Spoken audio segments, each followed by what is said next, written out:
Pit Stop CBN com Ricardo Barbosa.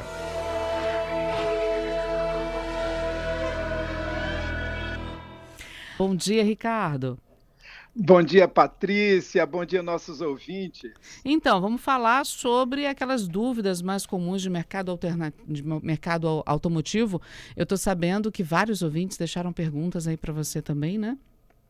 É verdade. Todo mundo que tem carro sempre tem uma dúvida, né, Patrícia? Sempre, não tem Seja ela de jeito. mecânica, lanternagem, pintura, suspensão, ou até mesmo uma dicasinha de como devo comprar um carro, manutenção. Esse programa é muito bacana que a gente está sempre respondendo perguntas para os nossos ouvintes. Nesse quadro, Hum. tirando dúvidas, é muito legal porque a gente acaba sanando dúvidas do dia a dia dos nossos ouvintes. Estou pronto, hein? Pois é, Perguntas então estão vamos aí? começar, porque eu sei que já tem um monte aqui, ó. Começa com a Eduarda. O Vamos lá. caso dela, inclusive, é muito comum, né? Porque o carro sai da garantia, e aí? Qual é a periodicidade indicada para levar no mecânico, para fazer revisão? Tem que ser na autorizada, pode ser em outra oficina? Boa pergunta, Eduardo. O que que acontece? Eu recomendo que quando você tem um carro novo ou seminovo e ele ainda está na garantia, que você o faça na concessionária, para você não perder a garantia de motor, caixa, suspensão ou qualquer coisa desse gênero. Mas quando ele sai da garantia, por ficar mais barato na rede independente, que são as oficinas, seria interessante que você leve para as oficinas. E qual é a periodicidade disso? Geralmente se faz de 10 em 10 mil quilômetros ou um ano, o que chegar primeiro.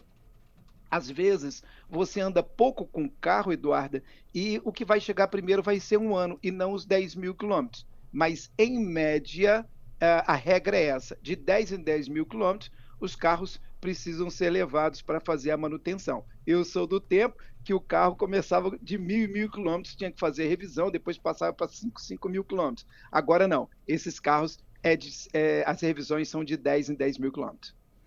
Beleza, então agora, ó, vamos. Gente, pode mandar as suas também, viu? 992994297. O Fábio está perguntando o seguinte: o carro usado ainda está muito caro. Tem previsão dele começar a cair, de baixar de preço?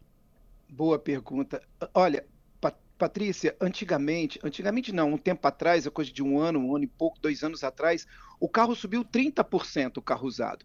Então nós tivemos um boom de carro usado, porque não estava fabricando, estava faltando peça. Então o carro usado foi lá em cima. Tanto é que os nossos clientes, eu acredito que você viu também, e que o seguro subiu muito.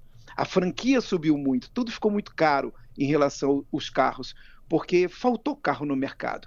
Agora, com a chegada dos elétricos, com a chegada desses híbridos, com a chegada de uma série de coisas novas no setor, o carro elétrico está jogando esse carro mais para baixo, com preço para baixo. Então, o carro já começou a cair de preço, as tabelas FIPE já começaram a diminuir e realmente eu diria que mais ou menos de março para cá as coisas começaram a mudar quando aumentou a procura pelo carro elétrico e nós tivemos carro elétrico aí batendo 115, 120 mil reais, todo mundo esperava que fosse chegar por 300 mil e já temos carros elétricos mais em conta. Isso fez com que o usado caísse de preço.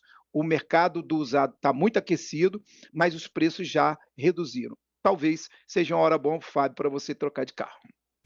Outra pergunta legal aqui do Matheus. Ele pergunta se ele tem que trocar só 2 pneus do carro, tem que trocar os 4, ou ele deve fazer aquela troca, né? Troca os 2 da frente e joga os da frente para trás. Qual dos dois gasta mais? Eu completo até a pergunta do Matheus aqui. Pois é, essa dúvida, Matheus, foi uma dúvida de muitos, muitos anos, mas todo mundo botava só os pneus melhores na dianteira. Com a chegada desses carros, essas novas tecnologias, os carros com freio ABS, uma nova dirigibilidade, os estudos foram mostrando que quando você coloca os 2 pneus, novos na traseira, ele dá uma estabilidade melhor. A dirigibilidade do carro fica melhor. Quando você precisa fazer uma frenagem mais forte, você tem o carro mais em suas mãos, você domina mais o carro com os 2 pneus novos na traseira.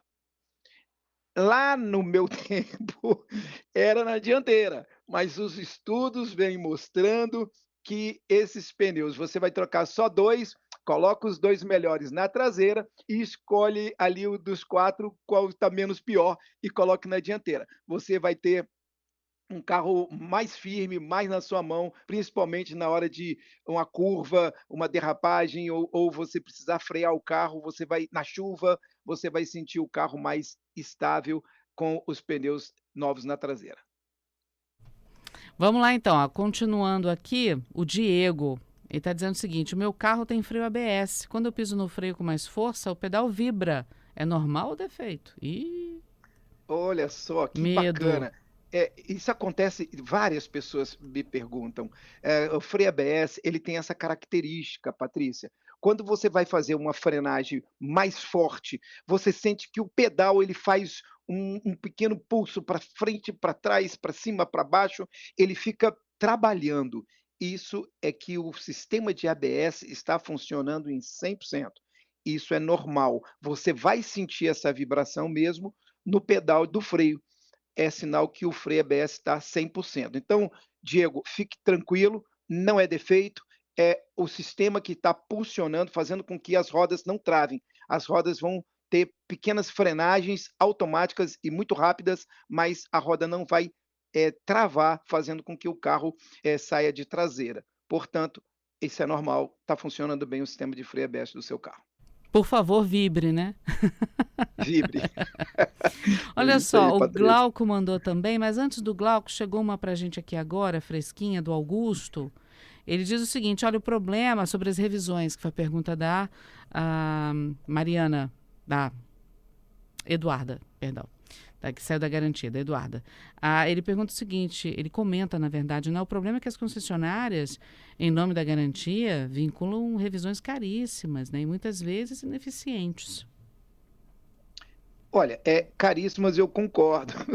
Caríssimas eu concordo. Eles às vezes têm um preço um pouquinho mais elevado devido à estrutura que eles têm também, a garantia que eles têm que dar no todo, e eles acabam amarrando o seu carro com essa garantia. Quero lembrar que tá na garantia, faça as revisões na garantia. Eu já vi clientes que perderam a garantia porque perderam uma garantia porque não fez a revisão de 10.000, de 15, de 20.000, de 30.000, ele perdeu por algum motivo. Às vezes ele teve um outro problema no ar-condicionado, ele teve um problema no sistema de arrefecimento, ele perdeu, porque ele não obedeceu às garantias de fábrica. Antigamente dava um jeitinho, tá, Augusto? Hoje não tem mais. Por quê? Como assim, Ricardo? Antigamente a gente chegava lá, conversava com o gerente, poxa, a pessoa ficou parada com o carro, uma senhora de idade, anda pouco, esqueceu. Hoje está tudo ligado à fábrica.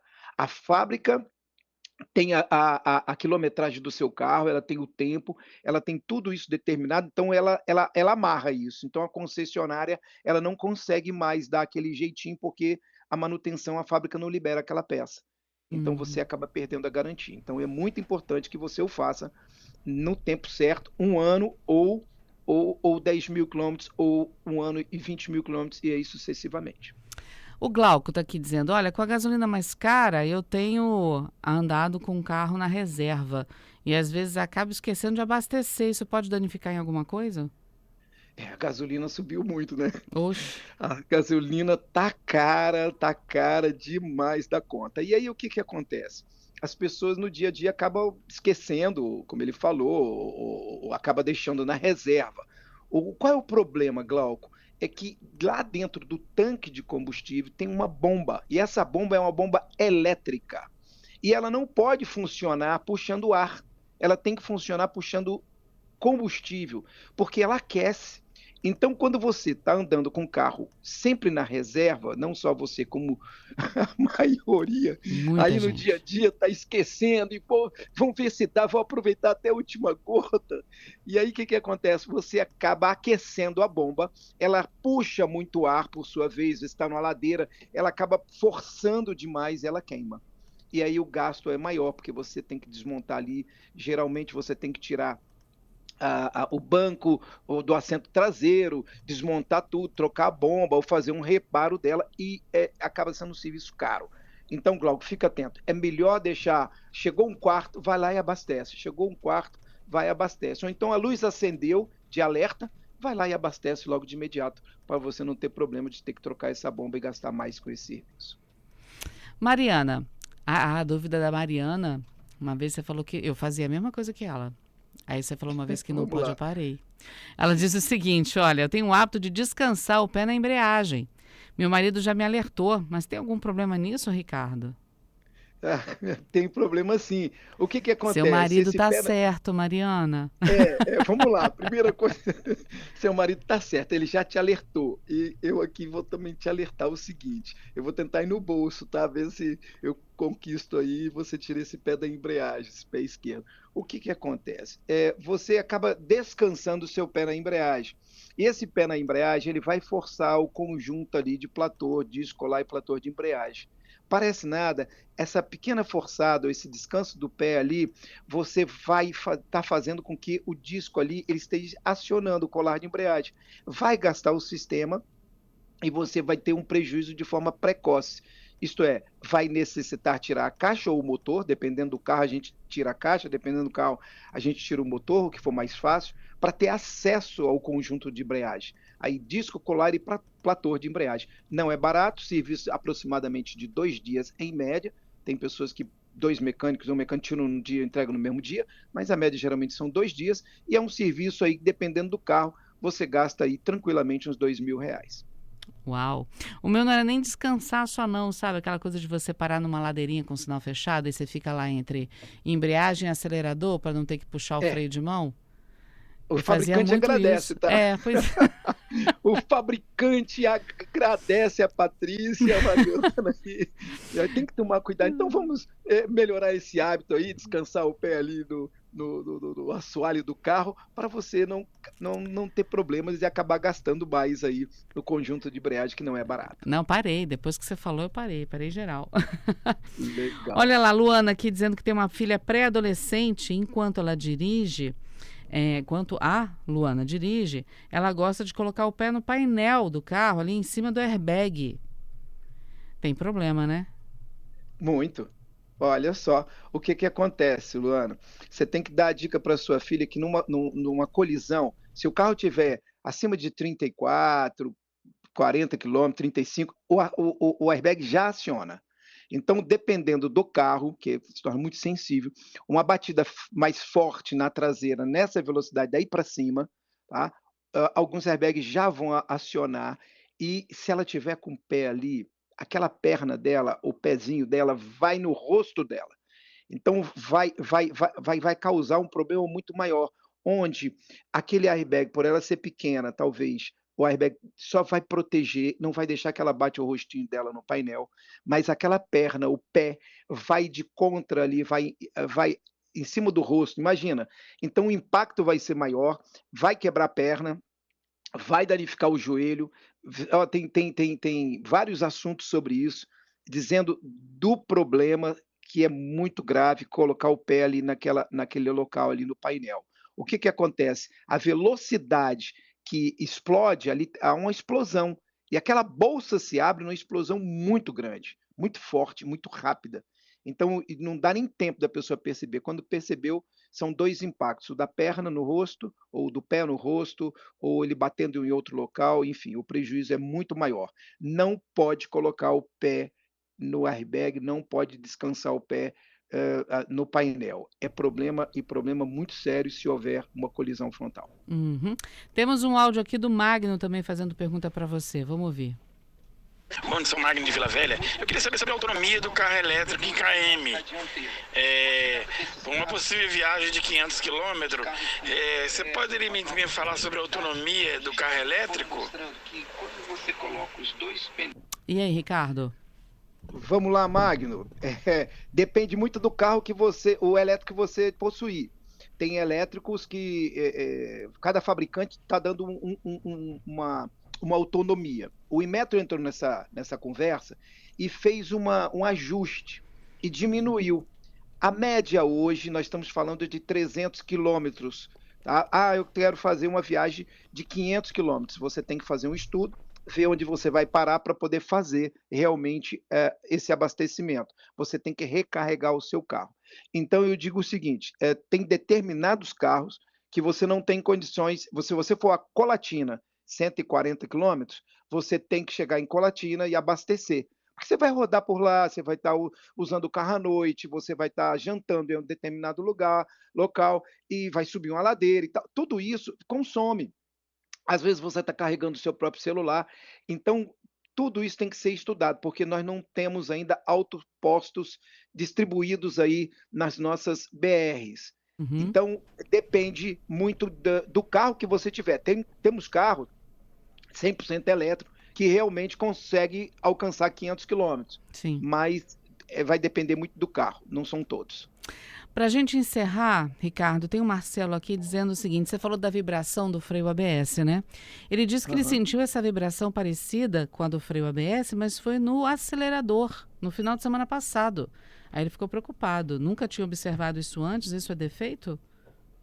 Ele pisou no freio e o acelerador é que Não, ele vibrou? pisou no acelerador e sentiu essa vibração no acelerador. Aí já foge do normal, né? É, aí já foge do normal. Aí tem que ver algum acionamento ali na aceleração, algum cabo, ou se ele é elétrico, tem que verificar. E tem que ver o tipo do carro também, para que eu possa ser Uhum. mais assertivo na minha resposta. É isso aí. Ricardo, querido, obrigada mais uma vez por responder os nossos ouvintes, hein? Maravilha, fiquei feliz aí com cada ouvinte aí fazendo essas perguntas que acabam nos ajudando no nosso dia a dia. É isso Muito aí. obrigado, até a próxima semana e um forte abraço. É isso aí. Uma boa semana para você. Até segunda que vem. Forte abraço. Valeu.